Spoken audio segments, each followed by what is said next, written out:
Aqua రైతులందరికీ very very good morning అండి. It's been so long. నేను చాలా రోజులైంది అసలు ఒక వీడియో చేసి కానీ లేకపోతే ఏదైనా అప్డేట్స్ ఇచ్చి కానీ. But from now on it will be on daily basis. నేను మీకు ఖచ్చితంగా నేను ఏం చేశాను, ఏం చేస్తున్నాను అనేది ఇన్ఫర్మేషన్ ఇవ్వడానికి ట్రై చేస్తాను. సో ఇదంతా నేను ఏం చేస్తున్నాను, ఎట్లా చేస్తున్నాను, అది సక్సెస్ అయితే మీరు కూడా అలా చేసి సక్సెస్ అవ్వాలనేది మెయిన్ దీని వెనుకున్నటువంటి ఉద్దేశం ఉంది. సో ఫస్ట్ మీకు నేను కొంతకాలం క్రితం వరకు కొరమేను మాత్రమే చేసేవాడిని. ఇక్కడ ప్రాబ్లం ఏమైందంటే కొరమేను సీడ్ దొరకడం అనేది చాలా కష్టమైపోయింది. దొరుకుతున్నదంతా ఆల్మోస్ట్ హైబ్రిడ్ అయిపోయింది, ఎంటైర్ కొల్లేరు కూడా.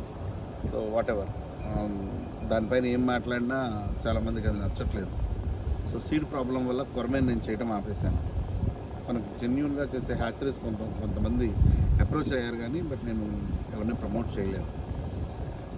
ఓకే, యాజ్ ఆఫ్ నౌ నేను ఏదైతే వేవ్ రేసింగ్ అని ఒక టెక్నాలజీని మేము డెవలప్ చేసుకుంటూ వస్తున్నామండి. దీని ద్వారా ఆక్సిజన్ని వాటర్లో బైండ్ చేసేసి యానిమల్కి ఎప్పుడూ అందేలాగా కనుక చేయగలిగితే క్రాప్ చాలా బాగా వస్తుంది అని షింప్లో ఏదైతే ఎక్స్పెరిమెంట్ చేసామో ఆ ఎక్స్పెరిమెంట్ 100% సక్సెస్ అయింది. మేబీ 92% అనుకోవచ్చు, ఎందుకంటే మేము వేసిన క్యాలిక్యులేషన్కి మాకు అంతవరకు క్రాప్ వచ్చింది. 1 ఎకర్లో 6.1 టన్స్ తీసానండి. 40 కౌంట్ వచ్చింది. 1 ఎకర్ 6 టన్స్, 6.1 టన్స్ యాక్చువల్గా 40 కౌంట్ తీసాను. 6 వాయుగుండాలు వచ్చినాయి. సో 6 వాయుగుండాలను తట్టుకొని క్రాప్ వచ్చింది. అండ్ ఫుల్ చలికాలం, ఇంత చలికాలంలో కూడా వచ్చింది. ఇప్పుడు రెండో క్రాప్ వేసాము ఆల్రెడీ. అది కూడా అనుకున్న దానికన్నా ఫాస్ట్గానే గ్రోత్ వస్తూ ఉంది కాబట్టి నేను ఈ వీడియో చేసి అందరికీ సార్ చూపెడదాం ఈ టెక్నాలజీని అనే ఉద్దేశంతో వీడియో చేస్తున్నాను. ఎవరెవరైతే నన్ను చాలా సపోర్ట్ చేస్తూ వీడియోస్ కోసం వెయిట్ చేస్తూ ఉన్నారో ఇక నుంచి నేను మిమ్మల్ని ఎట్టి పరిస్థితుల్లో నిరాశపరచను. ఖచ్చితంగా డైలీ 1 కానీ లేకపోతే ఆల్టర్నేటివ్స్ కానీ మీకు డిఓసితో సహా ఎప్పటి నుంచి స్టాకింగ్ చేశాము, ఇప్పుడు ఎంత ఉంది అనేది కూడా మీకు ఇన్ఫర్మేషన్ ఇస్తూ ఉంటాను. ఫస్ట్ ఆఫ్ ఆల్ ఈ వేవ్ రేసింగ్ టెక్నాలజీని చూడండి. ఆక్సిజన్ని నేను బైండ్ చేసిన తర్వాత మీరు ఇక్కడ చూడొచ్చు, ఇదంతా ఆక్సిజన్ వాటర్లో మిక్స్ అయిపోయి ఎక్కడ బబుల్స్ రూపంలో బయటకు వచ్చేయట్లేదు. జనరల్గా మనం ఎక్కడైనా సరే వాటర్లోకి ఎయిర్ పంపిస్తే మళ్ళీ తిరిగి బయటకు వచ్చేయాలి. బట్ ఇది నానో టెక్నాలజీతో బైండ్ అయిపోయి ఉండడం వల్ల ఎట్టి పరిస్థితుల్లో బయటకు వెళ్ళిపోవట్లేదు. అంటే యానిమల్కి సఫిషియెంట్గా ఖచ్చితంగా అందుతుంది. మనం ఏదైతే ఆక్సిజన్ని లోపలికి పంపిస్తున్నామో ఆ పంపిస్తున్న ఆక్సిజన్ అంతా యానిమల్ పీల్చుకోవాల్సిందే. అంటే ఒకవేళ కరెంటు పోయి ఒక 6 అవర్స్ 8 అవర్స్ ఉన్నా సరే ఆ లోపల ఉన్నటువంటి యానిమల్కి ఆల్రెడీ అది సఫిషియెంట్గా అందుతుంది. ఇది ఎకరం పైన ఒక హాఫ్ ఎకర్ ఉంటుంది, 1.5 ఎకర్. దీనిలో 4.5 lakhs పోసాను. So we are expecting around 12 to 15 మధ్యలో మేము ఎక్స్పెక్ట్ చేస్తున్నాం. 30 కౌంట్కి వెళ్ళాలనేది టార్గెట్. చూద్దాం ఎలా వెళ్తుంది, ఎంతవరకు తీసుకెళ్తామనేది. సీడ్ని బట్టి కూడా ఉంటుంది కదా. ఇక్కడ వేసింది ఒక సీడు, నేను నా సైట్లో వేసింది ఇంకొక సీడు.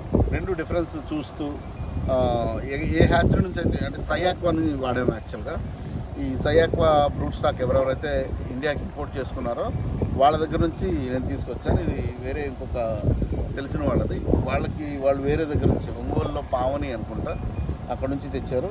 సో ఏది ఎలా వస్తుందో కూడా మీకు అప్డేట్ చేస్తాను. యాజ్ ఆఫ్ నౌ మీరు చూడొచ్చు 30 liters per minute మనం పంపిస్తున్నాం లోపలికి ఆక్సిజన్. యానిమల్ ఖచ్చితంగా పీల్చుకోవాల్సిందే కాబట్టి చాలా హెల్తీగా ఉంటుంది. విబ్రియో అనేది పొరపాటును కూడా రాదు, ఎట్టి పరిస్థితుల్లో రాదు. ఫుల్ హెల్తీగా ఉంటుంది. దాని యొక్క బేసిక్ ఆ ఎదుగుదలకు కావాల్సినటువంటి స్ట్రక్చరే చేంజ్ అయిపోతుంది. షింప్ ఫార్మింగ్ ఖచ్చితంగా చాలా బాగా వస్తుంది దీంతో. నేను ఇప్పుడు మీకు మెషినరీ చూపిస్తాను రండి.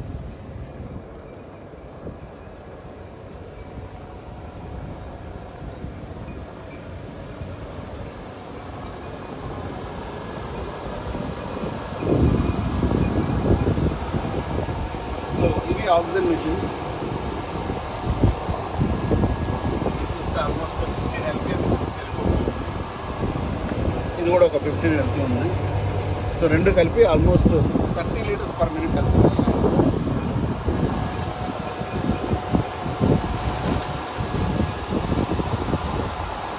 This is the nano technology. Water తీసుకొని మనం దాంట్లో మిక్స్ చేసి కంప్లీట్గా వాటర్తో పాటే మనం పంపించేయడం వల్ల హ్యాపీగా సర్వైవల్ రేట్ సర్వైవల్ రేట్ చాలా ఎక్కువ వస్తుందండి.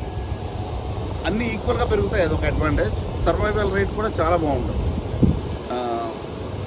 మెయిన్ ఏంటంటే డిసీజ్ అనేది అసలు ఇంపాసిబుల్ రాదు. వైట్ కట్ అనేది నేను డివోర్స్ చేసిందేమో ఆల్మోస్ట్ 12th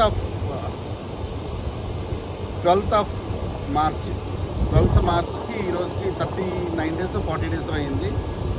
వైట్ కట్ అనేది పొరపాటు కూడా రాలేదు. నేను స్టాకింగ్ చేసింది కూడా 4 lakhs చేశాను. ఇక్కడ కూడా 4.5. అది కూడా నేను సాయంత్రంలో ఆ వీడియో కూడా పెడతాను చూద్దరు కానీ. సో ఇది ఒక చెరువు 1.5 acre. నేను 4 lakhs స్టాక్ చేసిందేమో 1 acre. అది కూడా మీకు కాన్సెప్ట్లో వీడియో అప్డేట్ చేస్తాను. And thank you guys, thank you so much.